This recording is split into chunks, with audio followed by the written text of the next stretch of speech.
মনে দিয়ে দিয়েছে। খুশি মনে দিয়েছেন, কষ্ট পান নাই তো? না, আমরা উনি কষ্ট পাই নাই, আমার কষ্ট আর দুঃখ কি, আমি তো ওনার কাজ করি।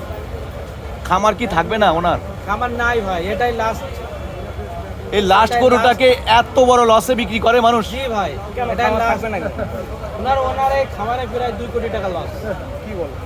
আমাদেরকে একটু বলবেন যে এত বড় একটা খামার, যে খামারে 300 গরু পালন করা যায়, জি, সেই খামারে গরু বিক্রি করতে করতে সব বিক্রি করে দিলেন? এটাই লাস্ট ভাই, মিথ্যে কথা না। আমাদের বাড়ি যশোর, জিগরগাছা থানা, উজ্জ্বলপুর গ্রাম। আপনারা যাই দেখবেন খামার, মনে হয় এখন ইন্দুরি বাস করবে।